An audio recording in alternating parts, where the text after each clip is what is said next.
Jésus-Christ est le même hier, aujourd'hui et éternellement. Hébreux chapitre 13, verset 8. Au milieu du XXe siècle, dans une Amérique marquée par de profonds bouleversements sociaux, spirituels et culturels, Dieu a suscité un homme dont la vie allait devenir un témoignage vivant de sa puissance. Un homme imparfait, façonné par l'épreuve, mais entièrement consacré à l'œuvre de Dieu. Cet homme s'appelait A.A. Allen. Son histoire est celle d'un appel divin, d'une foi audacieuse, d'une prière incessante et d'un ministère marqué par des miracles, des délivrances et des guérisons. A.A. Allen naît le 27 mars 1911 dans un contexte de pauvreté extrême. Son enfance est marquée par l'insécurité, la dureté de la vie rurale et l'absence de repères solides. Très tôt, il connaît la souffrance, la peur et le sentiment d'abandon. Pourtant, au cœur même de ces années difficiles, Dieu préparait silencieusement un instrument pour sa gloire. La Bible déclare que Dieu ne regarde pas à l'apparence extérieure, mais au cœur de l'homme. Comme il est écrit en 1 Samuel chapitre 16, verset 7, l'homme regarde à ce qui frappe les yeux, mais l'Éternel regarde au cœur. Adolescent, A.A. Allen fait une rencontre décisive avec Jésus-Christ. Cette expérience de conversion n'est pas superficielle. Elle est profonde, bouleversante et marquée par une repentance sincère. Il prend conscience de son état spirituel, de son besoin de salut et de la grâce de Dieu offerte en Jésus-Christ. Sa vie est transformée. Là où il y avait la honte, Dieu dépose l'espérance.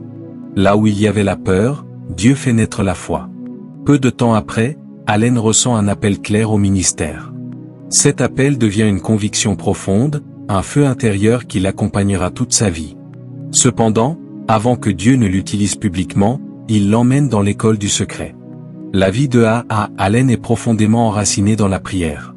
Il comprend très tôt que la puissance spirituelle ne peut être produite par l'effort humain, mais qu'elle découle d'une relation intime avec Dieu. Il passe des heures, parfois des nuits entières, à prier, à jeûner et à méditer la parole de Dieu. Il s'appuie sur la promesse de Jérémie chapitre 33, verset 3, « Invoque-moi, et je te répondrai, je t'annoncerai de grandes choses, des choses cachées que tu ne connais pas. » Le baptême du Saint-Esprit marque un tournant majeur dans sa vie. Allen témoigne d'une visitation surnaturelle qui le remplit d'une nouvelle hardiesse pour annoncer l'Évangile et d'une autorité spirituelle pour prier pour les malades. La promesse d'Actes chapitre 1, verset 8 devient une réalité tangible. Vous recevrez une puissance, le Saint-Esprit survenant sur vous, et vous serez mes témoins. À partir de ce moment, sa prédication est accompagnée de signes visibles de la présence de Dieu.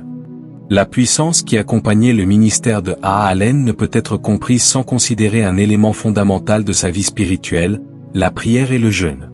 Avant d'être un homme des foules, Allen était un homme du lieu secret.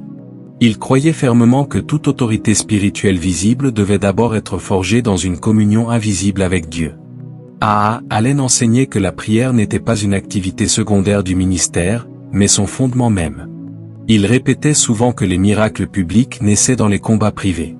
Sa vie était rythmée par des temps prolongés de prière quotidienne, souvent tôt le matin ou tard dans la nuit, à l'écart de toute reconnaissance humaine. Il recherchait la présence de Dieu non pour obtenir la puissance, mais pour demeurer dans la volonté divine. Il priait avec une intensité marquée par la persévérance. Pour lui, la prière n'était pas une récitation mécanique, mais un dialogue profond avec Dieu, parfois accompagné de larmes, de repentance et d'intercession. Il s'appuyait sur la promesse de Jésus, « Il faut toujours prier, et ne point se relâcher » Luc chapitre 18, verset 1. Allen croyait que beaucoup de défaites spirituelles provenaient d'une vie de prière négligée. Le jeûne occupait également une place centrale dans sa vie spirituelle. A.A. Allen jeûnait régulièrement, parfois sur plusieurs jours, cherchant une plus grande sensibilité au Saint-Esprit et une consécration renouvelée. Il considérait le jeûne non comme une pratique ascétique destinée à impressionner Dieu, mais comme un moyen biblique d'humiliation, de discipline et de dépendance totale envers le Seigneur. Il citait souvent Joël chapitre 2, verset 12, « Revenez à moi de tout votre cœur, avec des jeûnes, avec des pleurs et des lamentations. » Avant de grandes croisades, Allen se retirait fréquemment pour des périodes de prière et de jeûne intensif. Il refusait de monter sur l'estrade sans avoir cherché la direction de Dieu. Il croyait que le discernement spirituel, les paroles prophétiques et l'autorité pour la délivrance découlaient directement de ces temps de consécration. Pour lui, l'onction ne pouvait être maintenue sans une discipline spirituelle constante. Allen enseignait aussi que le jeûne révélait l'état du cœur. Il disait que lorsque le corps est affaibli, l'esprit devient plus sensible à la voix de Dieu. Il mettait cependant en garde contre un jeûne pratiqué sans amour, rappelant que la véritable consécration devait s'accompagner d'obéissance et de sainteté. Il citait Ésaïe chapitre 58 pour rappeler que le jeûne agréable à Dieu est celui qui conduit à la justice, à la compassion et à la transformation intérieure. À Miracle Valley, la prière et le jeûne faisaient partie intégrante de la vie communautaire. Des périodes collectives de jeûne étaient régulièrement organisées, appelant les croyants à rechercher Dieu ensemble.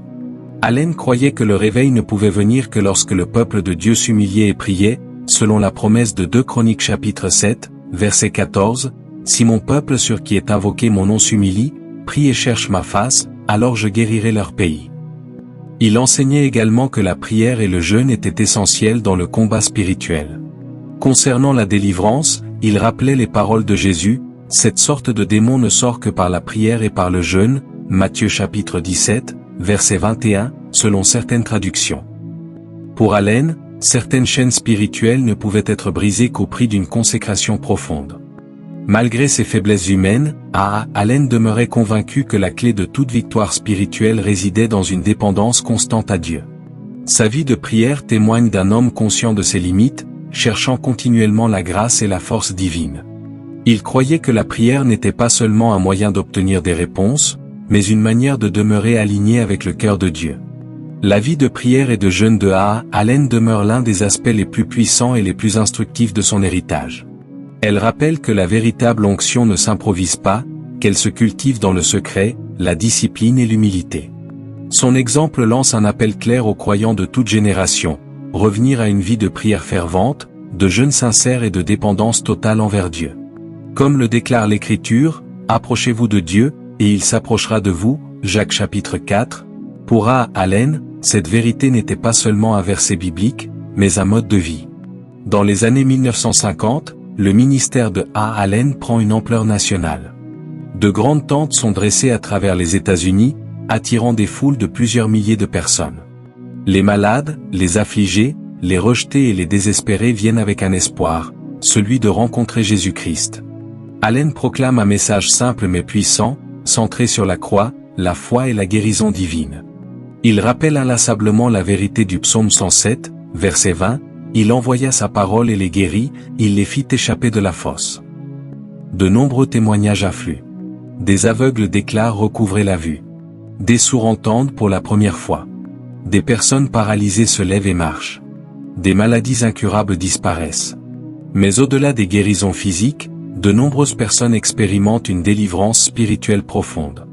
Allen parle ouvertement de la réalité du combat spirituel et de l'autorité du nom de Jésus-Christ, conformément à Marc chapitre 16, verset 17, « En mon nom, ils chasseront les démons. » Il insiste toujours sur le fait que toute gloire revient à Dieu seul. Convaincu que Dieu voulait établir un lieu durable de formation et de consécration, Allen fonde Miracle Valley, en Arizona. Situé dans un environnement désertique, Miracle Valley devient un lieu à part, entièrement consacré à Dieu. On y trouve une école biblique, un centre de prière et une communauté engagée dans une vie de sainteté et de foi radicale. Allen s'appuie sur Josué chapitre 3, verset 5 pour appeler les croyants à la consécration. « Consacrez-vous, car demain l'Éternel fera des prodiges au milieu de vous. » Miracle Valley n'est pas simplement un lieu géographique. Pour Allen, il s'agissait avant tout d'une vision spirituelle, née dans la prière et façonnée par une profonde conviction que Dieu désirait établir un centre de réveil permanent. Situé dans le désert de l'Arizona, Miracle Valley fut conçu comme un lieu mis à part, séparé du tumulte du monde, entièrement dédié à la recherche de la présence de Dieu.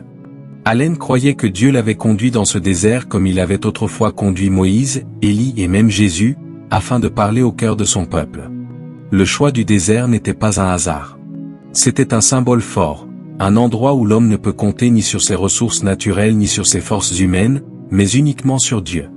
Miracle Valley devait être un lieu où la dépendance totale envers le Seigneur serait vécue au quotidien.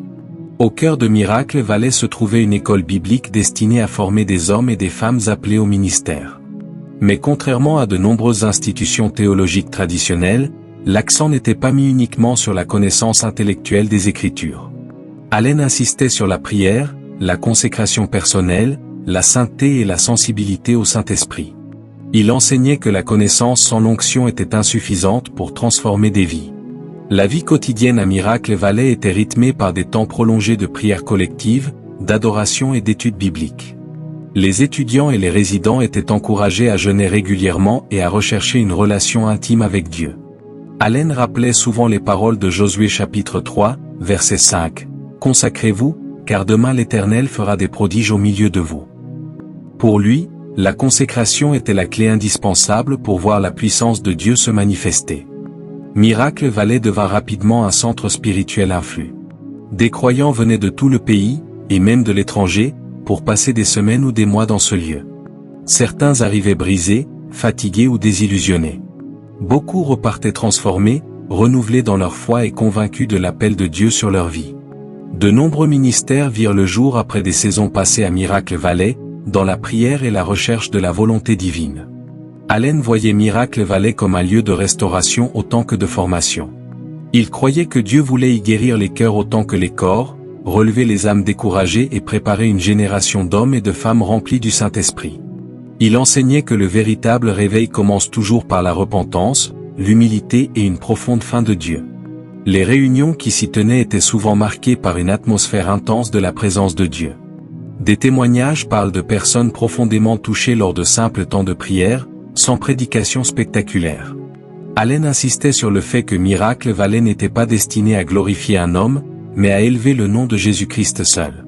Cependant, comme toute œuvre humaine portée par une vision spirituelle élevée, Miracle Valley connut aussi des défis. La gestion d'une telle communauté, les attentes élevées, les tensions humaines et les réalités financières mirent parfois l'œuvre à rude épreuve. Allen lui-même portait un lourd fardeau, conscient de la responsabilité spirituelle qui reposait sur ses épaules.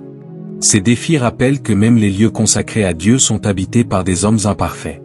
Malgré ces difficultés, Miracle Valley demeure l'un des aspects les plus marquants de l'héritage de A. Allen. Ce lieu incarne sa vision d'un christianisme vivant, radical et dépendant du Saint-Esprit. Il témoigne de son désir profond de voir une génération mise à part pour Dieu, prête à prier, à croire et à obéir sans compromis.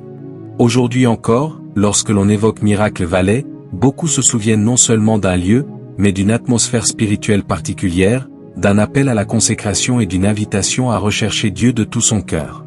Miracle Valley reste le symbole d'une foi audacieuse, convaincu que Dieu peut encore faire des prodiges lorsque son peuple se consacre pleinement à lui. L'impact du ministère de A. Allen se manifeste aussi dans les vies transformées. Des hommes et des femmes sont libérés de l'alcoolisme, de la drogue et de diverses dépendances. Des mariages sont restaurés. Des personnes brisées retrouvent une espérance nouvelle.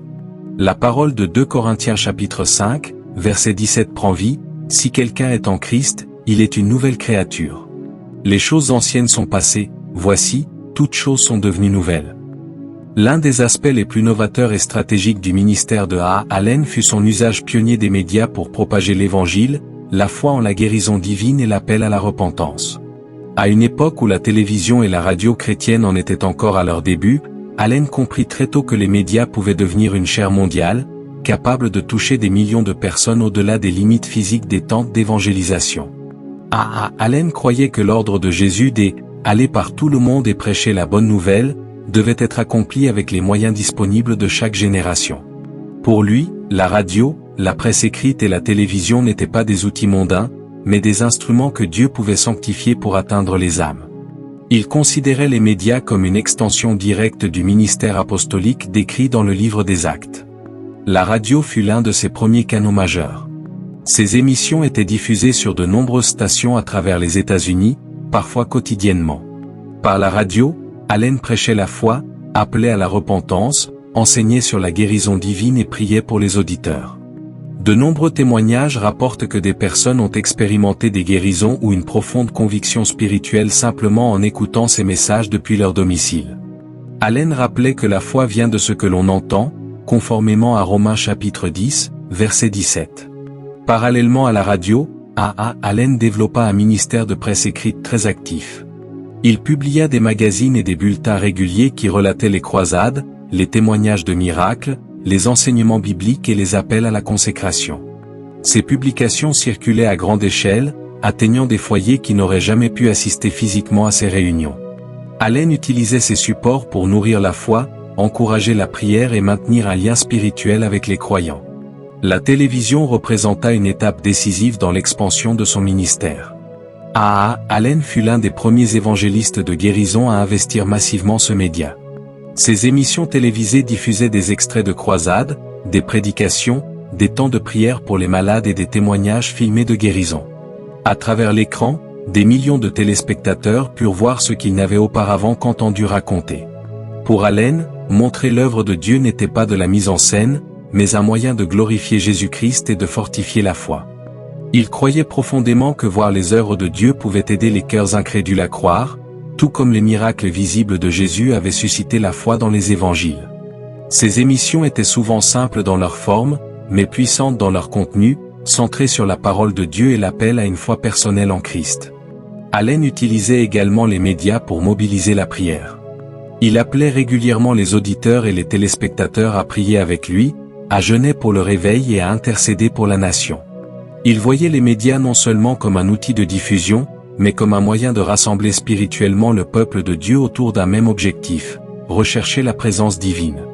Toutefois, cet usage intensif des médias comportait aussi des défis. Les coûts élevés de diffusion, de production et de distribution exerçaient une pression financière considérable sur le ministère. Allen parlait ouvertement de ses besoins, appelant les croyants à soutenir l'œuvre. Cette dépendance aux médias plaça son ministère sous une forte exposition publique, le rendant également plus vulnérable aux critiques et aux controverses. Malgré cela, l'impact médiatique de Allen fut immense. Grâce à la radio, à la presse et à la télévision, son message franchit les frontières géographiques, sociales et culturelles. Des personnes isolées, malades ou incapables de se déplacer purent entendre l'Évangile, recevoir l'espérance et exercer leur foi. Pour beaucoup, ces médias furent une première porte d'entrée vers une relation vivante avec Jésus-Christ. Le ministère médiatique de Allen laisse un héritage durable. Il a ouvert la voie à une génération d'évangélistes et de pasteurs qui utiliseraient plus tard les médias de masse pour annoncer l'Évangile. Son exemple rappelle que lorsque les moyens de communication sont consacrés à Dieu, ils peuvent devenir de puissants vecteurs de transformation spirituelle. Ainsi, le volet médiatique du ministère de Allen s'inscrit pleinement dans sa vision globale, utiliser chaque outil disponible pour proclamer que Jésus-Christ sauve, guérit, délivre et parle encore aujourd'hui. Pour lui, tant qu'une voix pouvait être entendue ou qu'une image pouvait être vue, l'Évangile devait y être proclamé. Cependant, la vie de Allen rappelle une vérité biblique fondamentale. Être puissamment utilisé par Dieu ne signifie pas être exempt de combats intérieurs. Derrière les grandes croisades, les miracles publics et les témoignages de guérison, se trouvait un homme confronté à de lourdes pressions spirituelles, émotionnelles et humaines. L'un des aspects les plus souvent évoqués concerne ses luttes personnelles avec l'épuisement, la pression du ministère et la faiblesse humaine. Le ministère de guérison qu'il portait attirait des foules immenses, mais aussi une responsabilité spirituelle écrasante. Allen vivait sous une tension constante, attente du public, besoins financiers pour soutenir les croisades, critiques virulentes de certains milieux religieux et attaques médiatiques. À cela s'ajoutait une solitude profonde, fréquente chez de nombreux évangélistes itinérants de son époque. Toujours en déplacement, rarement enraciné, Allen portait souvent seul le poids de ses décisions, de ses échecs et de ses combats intérieurs. Cette solitude spirituelle et émotionnelle fragilisa progressivement sa santé et son équilibre personnel. Cependant, il est essentiel de comprendre ces luttes à la lumière de l'Écriture et non uniquement à travers le prisme du jugement. La Bible déclare : « Nous avons ce trésor dans des vases de terre, afin que cette grande puissance soit attribuée à Dieu, et non pas à nous. » 2 Corinthiens chapitre 4, verset 7. Allen lui-même reconnaissait ses faiblesses et parlait parfois de ses combats comme d'une lutte constante entre l'appel divin et la fragilité humaine. Il croyait profondément que la puissance qui se manifestait dans son ministère ne venait pas de sa perfection, mais uniquement de la grâce de Dieu. Ces luttes soulignent une réalité souvent ignorée. Le don spirituel n'annule pas la nécessité d'un caractère continuellement façonné, ni le besoin de soutien, d'encadrement et de repos. Le ministère de Allen montre à quel point un homme peut être à la fois un instrument puissant entre les mains de Dieu et un être humain vulnérable. Pour beaucoup, son histoire est un avertissement autant qu'un enseignement. Un avertissement sur les dangers de l'isolement spirituel, de la pression excessive et du manque de repos. mais aussi un enseignement sur la grâce de Dieu, qui continue d'agir malgré les faiblesses humaines. La vie de A.A. Allen ne doit donc ni être idéalisée ni rejetée en bloc. Elle invite plutôt à une réflexion profonde sur l'équilibre entre onction et caractère, entre appel et humanité, entre puissance spirituelle et dépendance quotidienne à Dieu. Comme le rappelle l'Écriture. Ma grâce te suffit, car ma puissance s'accomplit dans la faiblesse. 2 Corinthiens chapitre 12, verset 9. Au-delà des guérisons physiques qui ont rendu son ministère célèbre, A. Allen était également connu pour un ministère de délivrance puissant et assumé, ainsi que pour une dimension prophétique marquée. Contrairement à certains prédicateurs de son époque qui évitaient ces sujets par crainte de controverse, Allen parlait ouvertement de la réalité du monde spirituel, du combat entre la lumière et les ténèbres, et de l'autorité du nom de Jésus-Christ sur toute puissance ennemie. A. Allen croyait fermement que l'Évangile ne voit pas seulement à soulager les souffrances physiques, mais aussi à libérer les âmes liées par l'oppression spirituelle. Il s'appuyait sur les paroles mêmes de Jésus, « L'Esprit du Seigneur est sur moi, parce qu'il m'a oint pour annoncer une bonne nouvelle aux pauvres, pour proclamer aux captifs la délivrance » Luc chapitre 4, verset 18. Pour Allen, la délivrance faisait partie intégrante du ministère de Christ, et donc du ministère de l'Église. Dans ces réunions, il n'était pas rare que des personnes manifestent des oppressions spirituelles profondes. Allen priait avec autorité, proclamant le nom de Jésus-Christ, et appelait les esprits impurs à quitter les personnes liées. Ces moments étaient souvent intenses, parfois déroutants pour les observateurs, mais ils étaient suivis de témoignages de paix intérieure, de liberté retrouvée et de transformation durable. Allen insistait toujours sur le fait que la délivrance ne provenait pas d'une formule ou d'une technique, mais de la Seigneurie de Jésus-Christ et de la foi en son nom. Il enseignait également que la délivrance devait s'accompagner d'un changement de vie, de repentance et d'un engagement sincère envers Dieu. Pour lui, la liberté spirituelle n'était pas une expérience isolée, mais le début d'un chemin de sanctification. Il rappelait souvent l'avertissement biblique selon lequel une maison libérée devait ensuite être remplie de la présence de Dieu, afin d'éviter un retour à l'ancienne captivité. Parallèlement à ce ministère de délivrance, A. Allen manifestait ce que beaucoup considéraient comme un don prophétique. Lors de ces réunions, il lui arrivait de donner des paroles de connaissance et de révélation concernant des personnes dans l'assemblée. Il décrivait parfois des maladies cachées, des situations personnelles ou des besoins précis sans en avoir été informé au préalable. Ces paroles suscitaient souvent une profonde conviction et renforçaient la foi de ceux qui les entendaient. Allen voyait la prophétie non comme un outil de glorification personnelle, mais comme un moyen par lequel Dieu parlait à son peuple pour encourager, avertir ou appeler à la repentance. Il citait fréquemment l'enseignement de l'apôtre Paul, rechercher l'amour. Aspirer aussi au don spirituel, mais surtout à celui de prophétie, 1 Corinthiens chapitre 14, verset 1. Pour lui, la prophétie devait toujours conduire les cœurs vers Christ et non vers l'homme. Dans certaines réunions, Allen lançait des appels solennels à la repentance, affirmant avoir reçu des avertissements prophétiques concernant l'état spirituel de l'Église ou de la nation.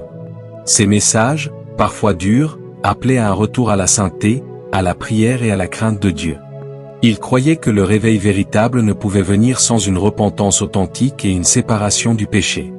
Il est important de noter que cette dimension prophétique et de délivrance contribua autant à l'impact de son ministère qu'à la controverse qui l'entoura.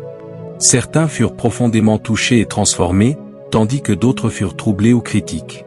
Allen acceptait cette tension, convaincu que le ministère de Jésus lui-même avait suscité à la fois foi et opposition. Ce double aspect délivrance et prophétie révèle une facette essentielle de la vision spirituelle de A. Allen, une foi profondément ancrée dans la conviction que le christianisme n'est pas seulement doctrinal, mais vivant, surnaturel et confrontant. Il croyait que l'Église devait retrouver la puissance du livre des Actes, où guérison, délivrance et paroles inspirées accompagnaient la prédication de l'Évangile. Ainsi, le ministère de A. Allen rappelle que la liberté en Christ concerne l'homme tout entier, le corps, l'âme et l'esprit. Son héritage invite encore aujourd'hui les croyants à prendre au sérieux la réalité du combat spirituel, à rechercher les dons du Saint-Esprit avec discernement, et à dépendre pleinement de la grâce de Dieu. Le 11 juin 1970, A. Allen meurt à l'âge de 59 ans. Sa disparition provoque une onde de choc dans le monde chrétien. Beaucoup pleurent la perte d'un évangéliste de foi, tandis que d'autres réfléchissent à la complexité de son héritage. Pourtant, une vérité demeure, l'œuvre de Dieu ne dépend jamais d'un seul homme. Comme le rappelle Ésaïe chapitre 57, verset 1, le juste périt, et nul n'y prend garde. Mais le plan de Dieu, lui, continue. Aujourd'hui encore, l'héritage de A. Allen se manifeste à travers les vies qu'il a touchées et les ministères qu'il a inspirés. Son message demeure relevant, Dieu est vivant, la prière est puissante et Jésus-Christ guérit encore.